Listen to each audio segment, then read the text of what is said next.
There's a sacred ritual to my week that has nothing to do with classes or deadlines. It's the mad dash I make from my last lecture, the campus buildings blurring past as I practically sprint back to my dorm room. The goal?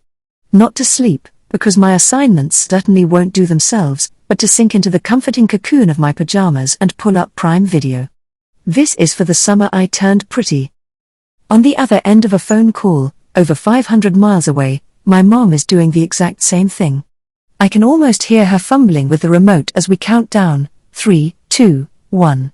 Play. And just like that, for one precious hour, the distance between us disappears. We're together in Cousins Beach. If you've been living under a rock, the show, based on Jenny Han's beloved books, is the story of Isabel Belly Conklin and her summers with the Fisher brothers, the soulful Conrad and the sunshine-wide Jeremiah. It's a story of first loves, tangled feelings, and the kind of life-altering summers that leave their mark on you forever. As Belly finds herself caught between both brothers, she navigates the thrilling, confusing, and often spectacularly messy path of her own heart. Having devoured the books years ago, there's a special kind of joy in watching my mom react in real time to Belly's questionable choices.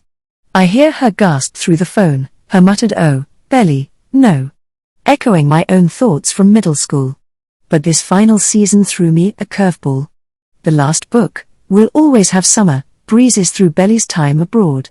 The show, however, decided to dive deep into her Paris experience, inventing new friends, new challenges, and a whole new world for her to explore post-wedding drama. Honestly, it made for a bit of a bumpy ride. In hindsight, the early episodes felt like they were treading water, lingering on wedding details that felt more like filler than fuel for the story. Then, suddenly, the finale felt like it was sprinting to the finish line, trying to tie up the stories of 9 different characters in a single, breathless hour. The pacing was all over the place. This meant some character arcs felt, well, a little wobbly. While I adored watching Conrad slowly, beautifully learn to embrace his vulnerability, I found myself wanting to shake Belly. For 10.5 episodes, it felt like she was stuck on a loop, making the same mistakes, almost backsliding in her growth until the final moments. We were all rooting for you, Belly. And then, the finale happened. And it didn't just stick the landing, it soared. It saved the entire season by doing one simple, powerful thing: it brought everyone back home. Like the show took a deep, cleansing breath. Every single character, yes, even Jeremiah, gets a moment of redemption that feels earned and true. They're not just given happy endings, they're given hopeful futures that we know will continue long after the credits roll. The show rediscovers the core likability of each character, washing away some of the season's bitterness. We find ourselves forgiving the villains, and more importantly, they forgive each other. But the real triumph of the finale was Belly's. For so long, her world was the bubble of Cousins Beach. A flashback with the ever-wise Susanna shows us a young Belly who has no desire to see the world. She just wants to stay in that summer house, wrapped in the familiar love of her people. Even in Paris, we see her struggle, a girl out of her element. But by the end, she's transformed. We see our girl speaking fluent French, laughing with new friends, her new haircut a symbol of her newfound maturity. She finally broke out of her comfort zone. Yet, the most beautiful realization is that this growth didn't require her to become someone new. It required her to get back to who she's always been. In a powerful, quiet moment, she looks at an old photo and stops fighting herself.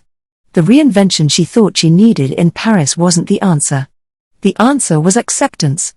I have brown hair and brown eyes, she says, a simple declaration of self. And I will always love Conrad Fisher. It was the confession we had all been waiting for, a return to her truest self.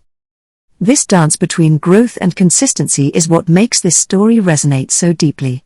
So many of us grew up with Belly, reading these books in our own messy middle and high school years.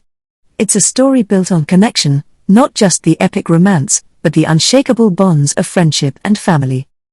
Watching Belly's friendship with Taylor endure across an ocean reminded me of my own incredible female friends. After the finale, I found myself texting the girls I'd watched season 1 with, even though it had been a while. Seeing Belly's relationship with her mom evolve this season made me overwhelmingly grateful for this show, for this weekly ritual that has kept my own mom and me so close despite the miles. The shot is perfect.